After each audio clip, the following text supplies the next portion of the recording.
Hello math lovers, तो कैसे हो आप सब? बढ़िया एकदम। तो चलिए शुरू करते हैं आज का एक बहुत ही शानदार सा लेक्चर।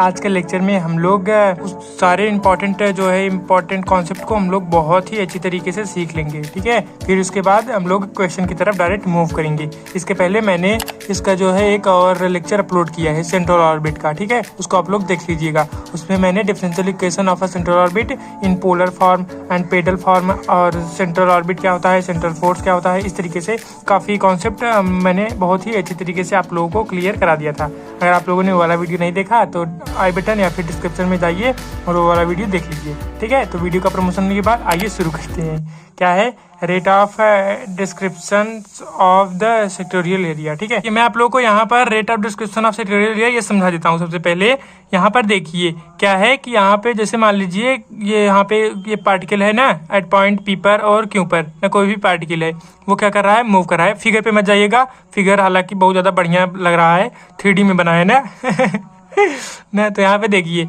एट पार्टिकल कोई भी है वो एट पॉइंट पी पे है ना। तो यहाँ पे पी से लेकर के क्यों तक जाने में यहाँ पर जितना एरिया ना इसने कवर किया, किसने कवर किया, उस पार्टिकल ने ना, जितना समय में, ठीक, समय में कितने समय में कितना एरिया, अगर इतना एरिया मान लीजिए यहाँ पे जो मान लीजिए डेल्टी समय में इसने कवर किया, ठीक।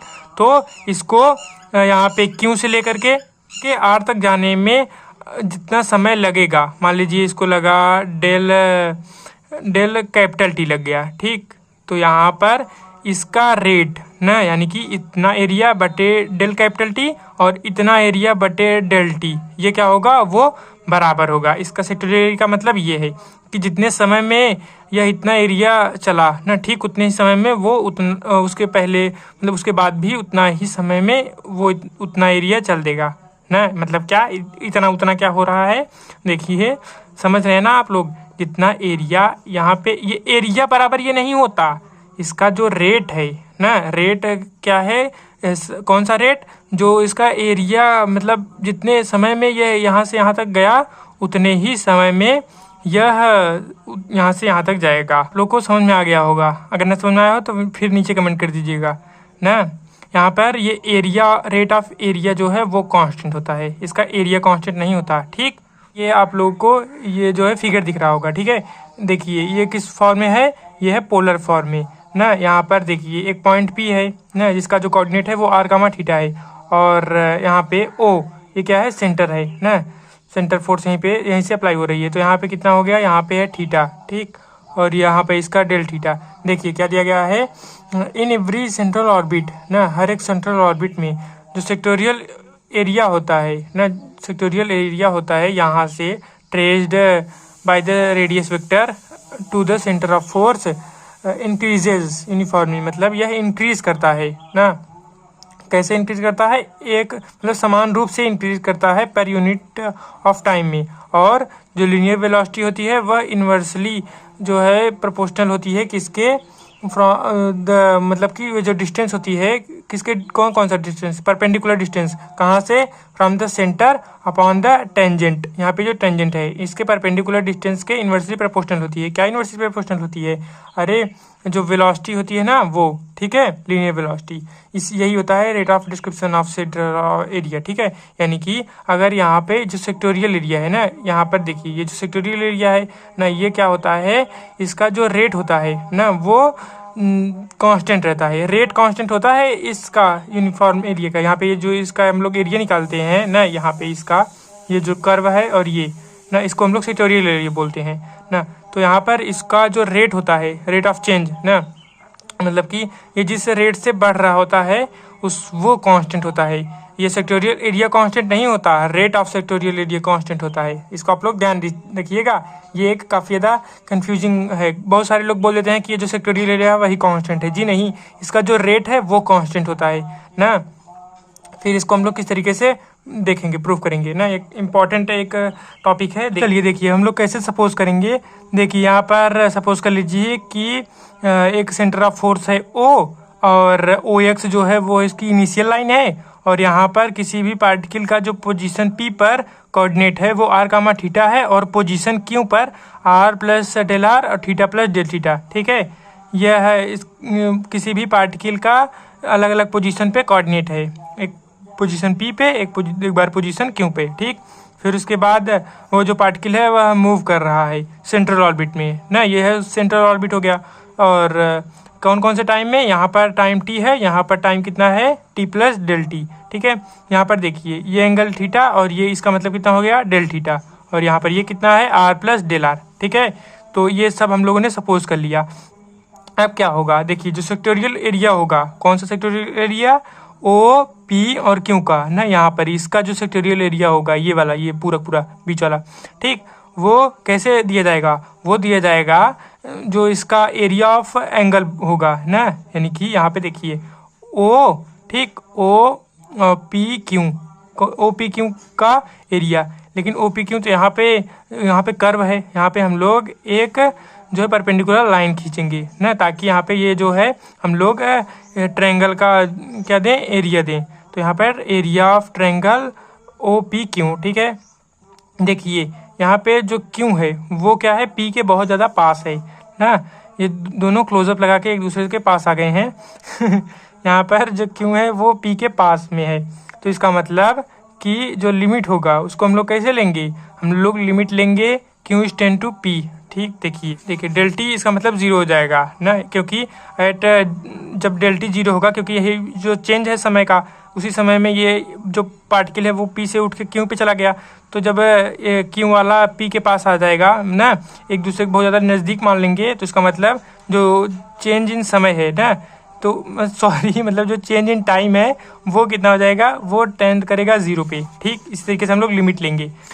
ये बहुत ज़्यादा स्ट्रॉन्ग इंग्लिश है मेरी ना, ऑक्सफोर्ड वाली इंग्लिश है। 1/2 इसका मतलब ये जो है एरिया कैसे दिया जाएगा, एक मिनट देख लीजिए यहाँ पे। इसका मतलब यहाँ पे जो area of triangle O P Q कैसे दिया जाएगा, त्रिभुज का एंगल कैसे दिया जाता है, 1/2 आधार गुणे ऊंचाई। तो यहाँ पे आधार कितना है, आधार है ओ पी ना, और ऊंचाई कितना है, ऊंचाई है पी क्यू। इसका मतलब 1/2 ना, 1/2 O P into P Q. लेकिन यहाँ पे पी क्यू तो हम लोगों को पता ही नहीं है, ये कैसे निकालेंगे। देखिए यहाँ पर हम लोगों को एंगल पता है ना, ये डेल थीटा, तो इसका मतलब कि यहाँ पे इसका कौन सा कंपोनेंट है ना, यहाँ पर अगर डेल थीटा है तो इसका मतलब यहाँ पर इसका साइन डेल थीटा वाला कंपोनेंट है ना, कौन सा, O Q sine del theta. देखिए यहाँ पे, ठीक। तो यहाँ पे देखिए ओ क्यू साइन, यहाँ पे डेल थीटा, यहाँ पे डेल थीटा एंगल लिखा गया है, ये लेस देन नहीं है, ठीक है। यानी कि यहाँ पे लिखा गया है sine O Q sine del theta, और O Q sine del theta, O Q का मान कितना है, ओ क्यू का मान है आर प्लस डेल आर, और यहाँ पे sine del theta 1/2 R bracket में R plus del R sine del theta. अब देखिए ये तो हम लोगों को निकल गया सेक्टोरियल एरिया का, सेक्टोरियल एरिया निकल गया, ठीक है, किसका, ओ पी क्यू का। लेकिन अब हम लोग, ये तो कांस्टेंट नहीं है ना, नहीं, अब हम लोगों को इसका रेट निकालना पड़ेगा। तो रेट कैसे निकालेंगे, देखिए rate of description of the sectoral area, limit कहाँ से, डेल टी से टेंड करेगा 0 पे। क्यों, क्योंकि मैंने बताया जब जो पोजीशन क्यों है वो पोजीशन पी पर आ जाएगा, तो जो समय का अंतर है वो 0 हो जाएगा, ठीक है। तो इसका मतलब limit del T tends to 0, sectorial area किसका, ओ पी क्यू का अपान डेल टी क्यों किया, क्योंकि यहाँ पे रेट निकाल रहे हैं ना, तो यहाँ पे रेट में अपान डेल टी हम लोगों ने कर दिया, तो ये पूरा अपान डेल टी। देखिए फिर उसके बाद 1/2 आर और आर प्लस डेल आर ना इंटू यहाँ पे sine del theta upon del, यहाँ पे लिखा गया है, यहाँ पे बाय मिस्टेक लिख दिया है, ठीक है, यहाँ पे डेल है ना, तो sine del theta upon del theta into del theta upon del T. ये कैसे हो गया, हम लोगों ने साइन डेल थीटा से मल्टीप्लाई और डिवाइड कर दिया, ठीक। और यहाँ पे इसका मान कितना होता है, 1 होता है, जब ना इसका मान हो गया 1, और यहाँ पर इसका del theta upon del T, इसका मान कितना होगा, देखिए इसका मान हम लोगों को मिलेगा D theta by D T. क्यों, क्योंकि यहाँ पे जो डेल टी टेंड करेगा 0 पे, तो del theta upon del T का मान जो है वो D theta upon D T हो जाता है, ठीक। और यहाँ पे कितना हो गया, आर स्क्वायर ना, यहाँ पे हो गया आर स्क्वायर, तो यहाँ पे हो गया R square D theta by D T, और यहाँ पे हम लोग R square D theta by D T की जगह पे एच रख सकते हैं। क्यों, क्योंकि हम लोगों ने इसके पहले यहाँ पे सीखा था, कहाँ पे सीखा था, इसके पहले वाले लेक्चर में। देखिए यहाँ पर दिया गया है R square D theta by D T is equal to H ना, तो यहाँ से हम लोगों ने यहाँ पे एच रख दिया ना, ठीक।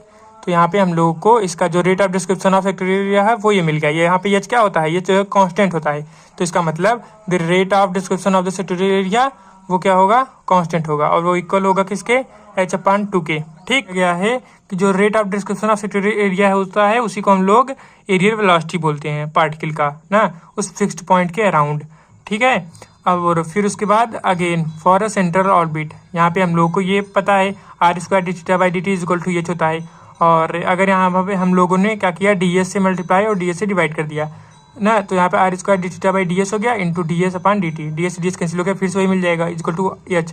या फिर इसी को हम लोग ds/dt, ये क्या होता है, यही होता है इसका लीनियर वेलोसिटी, तो यहाँ पे हम लोगों ने v रख दिया ना। यहाँ पे हम लोगों ने क्यों ऐसा किया, ताकि हम लोगों को वेलोसिटी फाइंड आउट हो, linear velocity, r²d∼dt into v equal to h।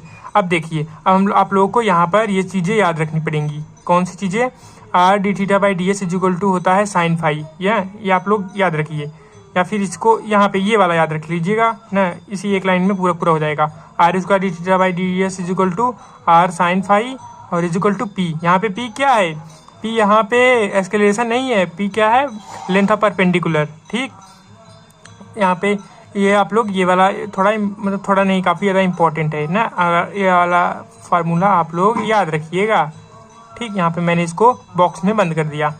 देखिए, अब हम लोग यहाँ पे r²d∼ equal to r sine phi equal to p, यहाँ पे देखिए यहाँ पे अगर हम लोग r²d∼ into v equal to h है, यहाँ पे r²d∼ की वैल्यू क्या हो सकती है, p हो सकती है, तो यहाँ पे p इंटू वी है, v इंटू पी, तो v into P equal to h। ठीक, यहाँ पे हम लोग को ये मिल गया इसका, या v is proportional to p या फिर v is proportional to 1/p ना। यहाँ पे इसको कैसे पढ़ते हैं, देखिए यहाँ पे बहुत सारे लोग ऐसे मिस्टेक कर देते हैं, बोलते हैं v is inversely proportional to 1/p।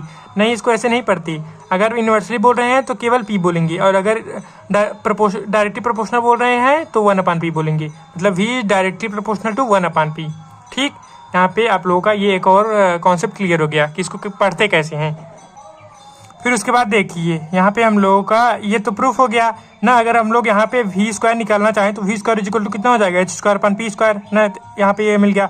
अब हम लोग जैसा कि जानते हैं 1/p² इक्वल टू होता है 1/r² प्लस 1/r⁴ dr/d∼ का होल स्क्वायर ना। और 1/r की जगह पे हम लोग क्या लिखते हैं, u लिखते हैं, तो 1/r² का मतलब u² हो गया, और इसको पूरे का मतलब इसका कितना हो गया, du/d∼ का होल स्क्वायर। ठीक है, अब देखिए यहाँ पे क्या है, इसका मतलब कि v², यहाँ पे v² कैसे आ गया, यहाँ पे हम लोग v² इक्वल टू h²/p² होता है, यहाँ पे 1/p², इसका मतलब v²/h², तो v²/h² को उस साइड भेज दिया, तो इसका मतलब v² इक्वल टू h² और u² प्लस du/d∼ का होल स्क्वायर। ठीक, ये इक्वेशन हम लोगों को लीनियर वेलोसिटी दे सकता है किसी भी ना किसी भी पॉइंट पे। ठीक, यहाँ पे ये वाला इक्वेशन आप लोग ये भी याद रखिएगा, ये याद रखिए, ये याद रखिए, और अभी हम लोगों ने जो प्रूफ किया वो भी आप लोग याद रखिए ना, कैसे इसको प्रूफ करते हैं, क्योंकि ये आप लोगों को एग्जाम में आ सकता है।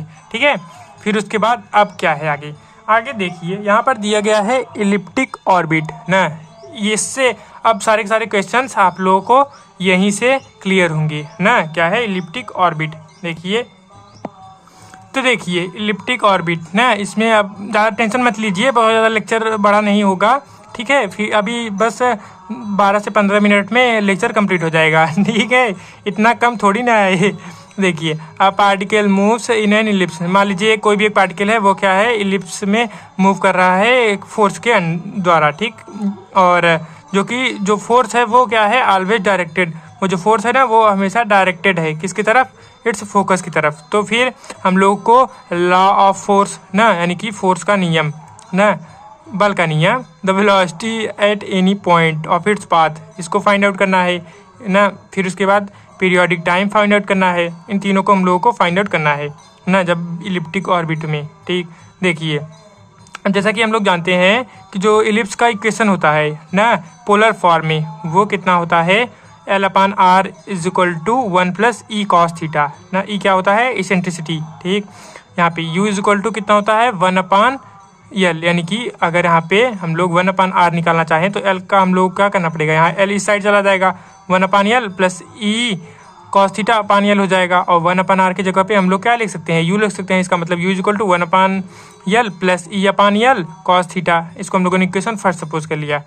ना, जहाँ पे u बराबर 1/r। अब हम लोग इसको डिफ्रेंशिएट कर देते हैं। डिफ्रेंशिएट करेंगे तो हम लोग क्या मिल जाएगा, du/d theta is equal to, यहाँ पे कितना हो गया, ये पूरा पूरा जीरो हो गया और इसका डिफ्रेंशिएट कितना हो गया -e/l और cos थीटा का sin थीटा। और अगर एक बार इसको और डिफ्रेंशिएट करें इसको, तो हम लोग को d2u/d थीटा स्क्वायर -e/l और sin थीटा हो गया cos थीटा। ठीक, देखिए इसका मतलब लॉ ऑफ फोर्स ये क्या होगा, we know that the differential equation of a central orbit, यानी कि जो सेंट्रल ऑर्बिट का जो डिफरेंशियल इक्वेशन होता है ना, कहाँ पे पोलर फॉर्म में, वो कैसे दे देता है, p/h² u² equal to u plus d2u/d theta square. अब देखिए यहाँ पे d2u/d थीटा स्क्वायर ना, ये वैल्यू रख देंगे और u की वैल्यू हम लोग ये रख देंगे। तो हम लोगों ने जब इनकी वैल्यू रखी तो हम लोगों को p बराबर, यहाँ पे देखिए ये उस साइड चला जाएगा, ये हो गया, यहाँ पे इनकी वैल्यू ये रख दिया, u की वैल्यू ये और d2u/d थीटा स्क्वायर की वैल्यू ये ना। फिर इसका मतलब इसको जो हम लोगों ने सॉल्व किया, h² u² को अंदर भेजा, तो यहाँ पे ये इससे एक दूसरे से कैंसिल हो गया, बचा 1/l, तो ये h² u² हो गया। अब हम लोग इसको, या फिर h²/l/r², ये कैसे हो गया, क्योंकि u² का मतलब होता है 1/r ना, तो u² का मतलब होता है 1/r² हो गया ना। अगर हम लोग h²/l इसको म्यू दिखा दें तो इसका मतलब कि μ/r²। p बराबर कितना हो गया हम लोगों को, p बराबर यहाँ पे μ/r² मिल गया। दैट इज h यहाँ पे तो कांस्टेंट है और l भी कांस्टेंट है, इसका मतलब कि यहाँ पे p is proportional to 1/r²। Hence the central acceleration ना, जो सेंट्रल एक्सेलरेशन होगा वो क्या करेगा, वेरीज करेगा। p क्या है, एक्सेलरेशन है ये, वो इन्वर्सली बैलेंस करेगा डिस्टेंस ऑफ द पोल। ठीक, यहाँ पे r के स्क्वायर के इन्वर्सली प्रोपोर्शनल होगा।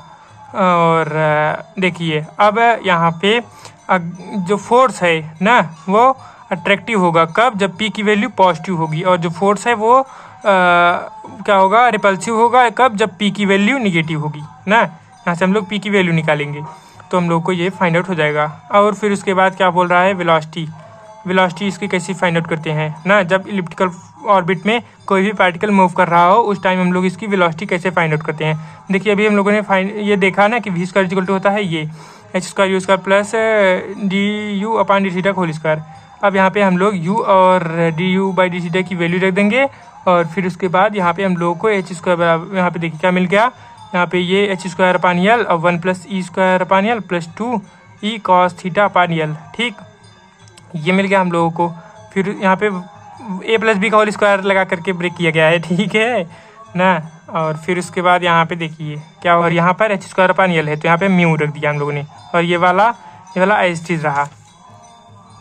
ठीक, ये वाला एज चीज़ रहा, इसमें हम लोगों ने u - 1/l, ये u - 1/l कैसे आ गया, क्योंकि वहाँ पे देखिए यहाँ पे हम लोगों ने e cos θ/l इसकी वैल्यू निकाल ली ना। तो यहाँ पे देखिए कहाँ गया u वाला, कहाँ गया, हाँ कहाँ गया, हाँ यहाँ पे है। तो e/l cos θ इसकी वैल्यू निकाली तो कितना आ गया, u - 1/l ना, 2 से मल्टीप्लाई कर देंगे तो 2u - 1/l ना, ब्रैकेट लगा दिया गया है। ठीक है, देखिए कितना हो गया, यहाँ पे हम लोगों का वही लिखा गया है 2 ब्रैकेट में u - 1/l। ठीक है, और फिर उसके बाद यहाँ पे म्यू लिखा गया, और ये वाला कैसे लिखा गया, यहाँ पर 2u है ना माइनस 2/l और यहाँ पे 1/l, इसका मतलब -1/l माइनस e² ना। यहाँ से इसको सॉल्व किया और यहाँ पे इसको जब सब्सट्रैक्ट किया तो ये मिल गया। तो इसका मतलब u का मतलब क्या है, 1/r, इसका मतलब 2/r हो गया, 2 × 1/r मतलब 2/r। और ये वाला एज टी रहा। अब देखिए अगर यहाँ पे हम लोग क्या कर दें, अगर यहाँ पे हम लोग अब length of major and minor axis निकाल दें ना, length of major axis minor axis आपको याद है ना, यहाँ पे ये वाला होता है माइनर एक्सिस, ये वाला होता है मेजर एक्सिस ना इलिप्स में। देखिए अगर 2a और 2b क्या हो, length of major and minor axis ना, तो हम लोगों को क्या मिल जाएगा, l बराबर होता है सेमी-लेटस रेक्टम होता है, और वो बराबर होता है b²/a, या फिर a² 1 - e²/a, या फिर a 1 - e² ना। अगर आप लोग इसको याद रखना चाहें तो याद रख सकते हैं। तो यहाँ पे देखिए b²/a इज इक्वल टू, देखिए l बराबर कितना होता है, 1 ब्रैकेट a ब्रैकेट में 1 - e² ना। तो इसका मतलब कि 1 - e² l ना बराबर 1/a। इसकी वैल्यू यहाँ पर हम लोग 1/a रख देंगे। तो 2/r माइनस 1/a। ए क्या है यहाँ पे पीरियडिक टाइम फाइंड आउट किया। आप लोग इसका देखना चाहते हैं देख सकते हैं। डायरेक्ट फार्मूला याद रखिए, टी इक्वल टू 2πa⁻³ में म्यू।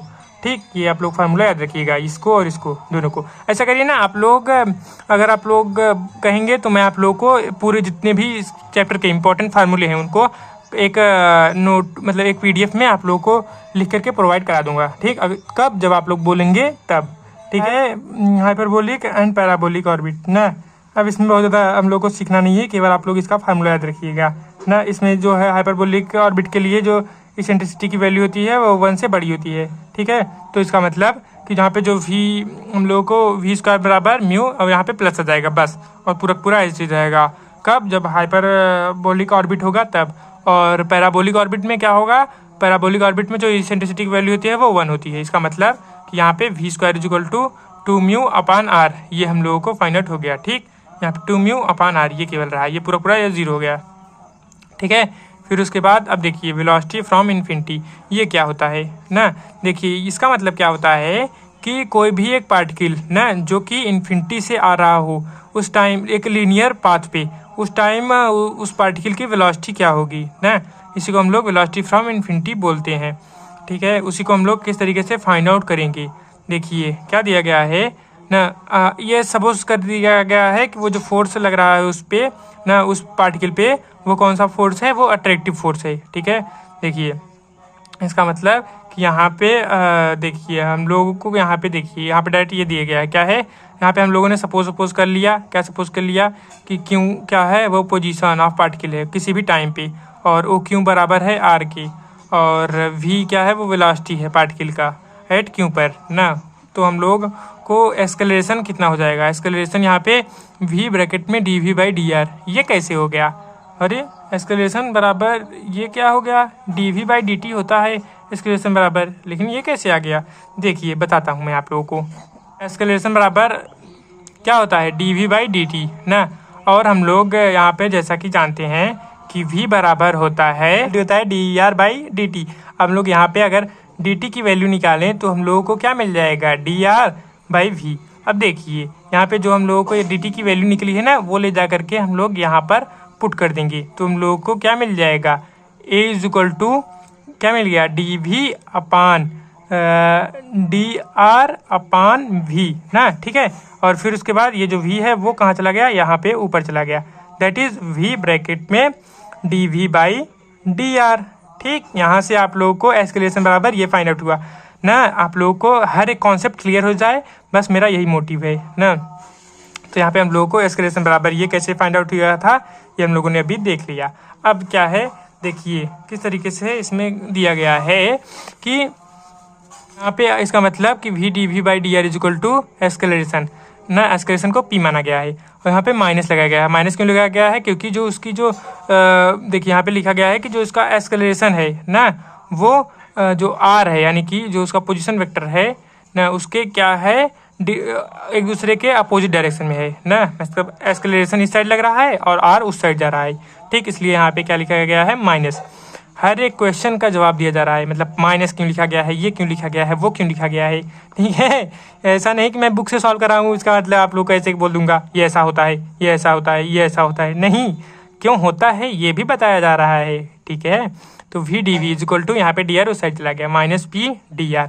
और फिर उसके बाद हम लोग यहाँ पे जैसा कि हम लोग जानते हैं कि जो v है वो क्या है, वेलोसिटी है ना। कैसी वेलोसिटी, सपोज कर लेते हैं कैपिटल V ना, वो क्या है, वेलोसिटी है, एक ऐसी वेलोसिटी जो कि इन्फिनिटी से आ रही है, इन्फिनिटी से मान लीजिए वो वेलोसिटी चली ना, मतलब वो वेलोसिटी जो कि इन्फिनिटी से गेन हुई है ना, और इन्फिनिटी पर वो जो पार्टिकल था वो रेस्ट पे था, तो रेस्ट से लेकर के किसी भी एक पॉइंट पे ए ना, उस पॉइंट को हम लोगों ने ए बोल दिया ना। ए क्या है, डिस्टेंस है from the centre of the force O ना। फिर उसके बाद अगर हम लोग इसको इंटीग्रेट करेंगे इन्फिनिटी से पॉइंट आर इक्वल टू ए तक, तो हम लोग क्या मिल जाएगा। यहाँ पे देखिए शुरू में तो इसकी जो ना इन्फिनिटी पे वेलोसिटी कितनी थी, 0 थी, और वी हम लोगों ने सपोज किया, कहाँ पे सपोज किया, एट पॉइंट ए पर। तो यहाँ पे ए और यहाँ पे डिस्टेंस क्या है, इन्फिनिटी, तो इन्फिनिटी से ए, और यहाँ पे पी डी आर, और यहाँ पे माइनस लगाया गया है, जी हाँ माइनस भी लगा है,